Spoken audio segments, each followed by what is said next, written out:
मैं राम के बिना जिंदा नहीं रह सकता हूं कैकेयी, यदि राम मुझसे दूर हो जाएगा तो मैं प्राण त्याग दूंगा।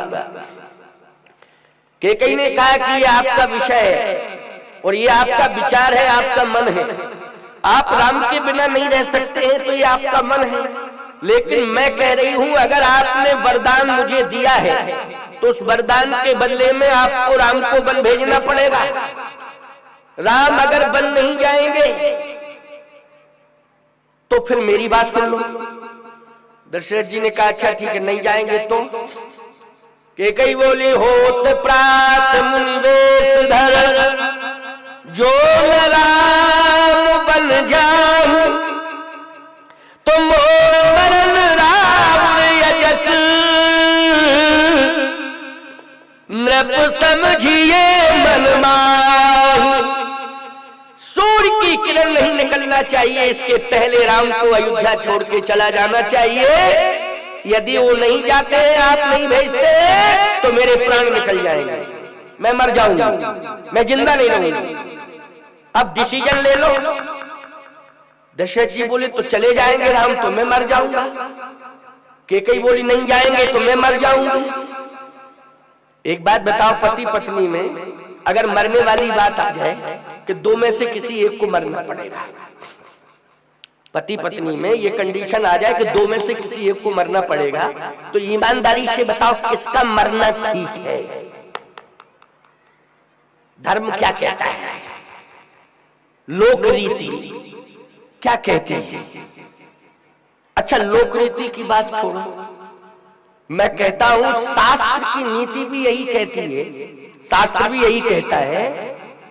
क्या कहता? अच्छा ये भी कहती है, इनका पातिव्रत धर्म भी कहता है, ये पातिव्रत धर्म इनका ही पातिव्रत धर्म कहता है। और पातिव्रत धर्म कहता है तो ये पातिव्रत धर्म की प्रेरणा शास्त्रों ने दी कि नहीं दी? बोलो किसने दी?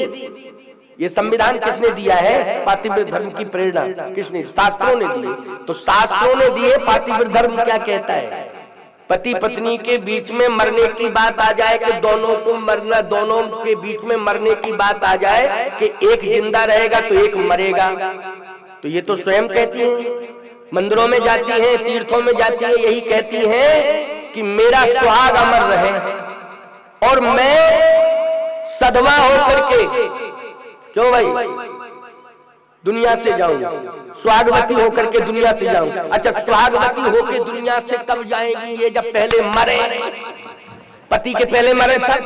भाई गलत बात हो तो तुम बता दो हमको, कोई हमें दिक्कत नहीं। सुन भाई, स्वागवती होकर के मैं दुनिया से जाऊं, भगवान से मांग रही हो, तीर्थों में मांग रही, नर्मदा माता से मांग रही, साधु संतों से मांग रही कि मैं स्वागवती होकर के दुनिया से जाऊं, तो पति के पहले मरना पड़ेगा तब ना स्वागवती होकर जाएंगे।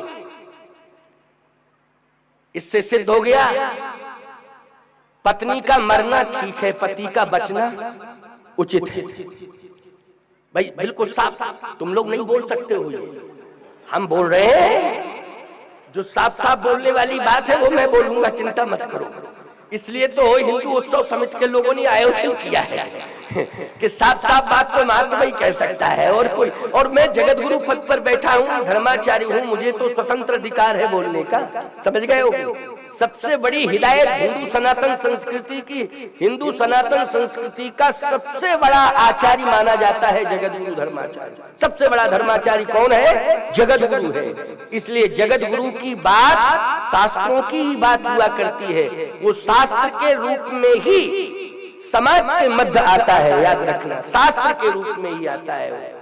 उसे शास्त्र समझना चाहिए, उसे भगवान का प्रतिनिधि समझना चाहिए, भगवान का स्वरूप ही समझना चाहिए, अथवा भगवान का प्रतिनिधि समझना चाहिए।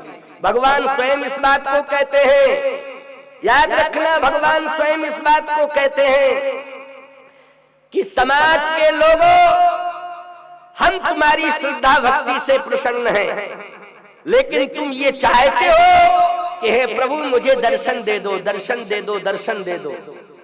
तो याद रखना, मैं नहीं आ पा रहा हूं, लेकिन मैं अपने संपूर्ण अधिकार देकर के अपना प्रतिनिधि भेज रहा हूं। अब बोलो, तुम अगर स्वामी भक्त हो, भगवान के भक्त हो, तो भगवान की बात और आज्ञा मानोगे कि नहीं मानोगे? आप कह रहे मानेंगे, मानेंगे, तो सुनो क्या कह रहा है भगवान। भगवान कहता है संसार के लोगों, हम तुम्हारी भक्ति भावना से प्रसन्न हैं, हम तुम्हारे धर्म सत्कर्म से प्रसन्न हैं, तुम्हारी इच्छा है कि मैं तुम्हारे बीच में आऊं, लेकिन मेरे सामने परिस्थिति है मैं आ नहीं पा रहा हूं, लेकिन मैं अपना संपूर्ण संदेश देकर के अपना प्रतिनिधि भेज रहा हूं। तो आपको सुनना चाहिए ठीक से कि प्रतिनिधि आ रहा। आप कहोगे महाराज ये तो बता दो भगवान, हे प्रभु, हे मेरे भगवान, ये तो बता दो कि प्रतिनिधि कौन है। तो भगवान कहते हैं अब कान खोल करके सुन लो, मैं संपूर्ण संदेश दे करके प्रतिनिधि के रूप में संत को तुम्हारे बीच भेज रहा हूँ। अब संत की वाणी से निकला हुआ प्रत्येक बात परमात्मा का हस्ताक्षर मान करके उस पर विश्वास कर लेना, तुम्हारा कल्याण हो जाएगा, तुम्हारा कल्याण हो जाएगा। संत की वाणी से निकला हुआ प्रत्येक वाक्य ईश्वर का हस्ताक्षर होता है, भगवान का हस्ताक्षर होता है। तो हस्ताक्षर होता है तो ईमानदारी से बताओ, जब भगवान का हस्ताक्षर है तो तुम्हें मानना चाहिए कि नहीं मानना चाहिए? मानना चाहिए, मानना पड़ेगा, मानोगे तभी तुम्हारा कल्याण होगा।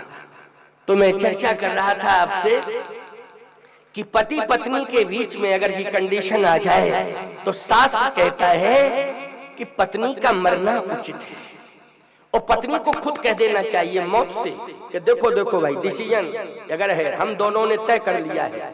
पत्नी को खुद कहना चाहिए मौत, मैं मरने को तैयार हूं, मैं मरने को तैयार हूं। मेरे पति को मत छूना, हाथ मत लगाना, हाथ मत लगाना। या फिर सावित्री जैसी हो कि वो चैलेंज कर दे, मौत अगर तुम्हारी हिम्मत हो तो लेके देखो, जाके ले जाओ, कैसे बताओ बताओ, ले जाओ, कहां ले जाओगी तुम?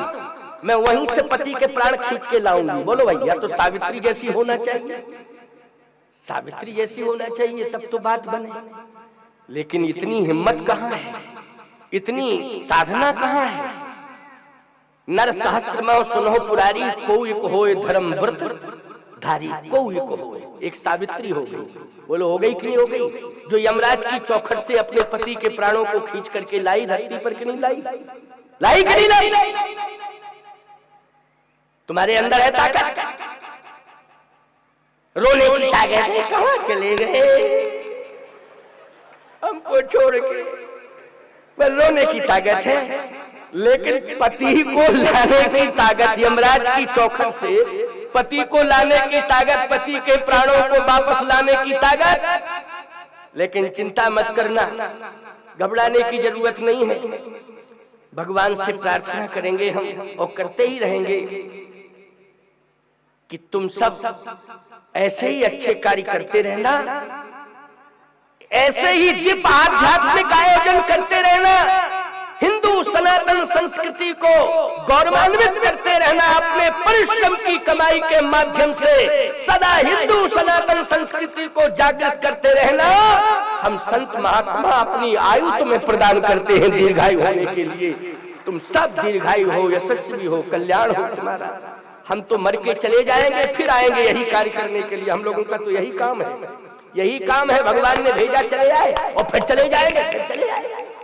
हमारा यही काम है, हम लोग यही करते हैं। ठाकुर जी ने भेजा है, वो ठाकुर जी बुलाएंगे, फिर ठाकुर जी के कार्य को करने के लिए हम आएंगे। लेकिन तुम्हें आशीर्वाद दे करके जाएंगे, और अभी दे रहे हैं, और जिस दिन जाएंगे उस दिन और भरपूर जाएंगे आशीर्वाद देके। पूरा आशीर्वाद का खजाना खाली करके जाएंगे।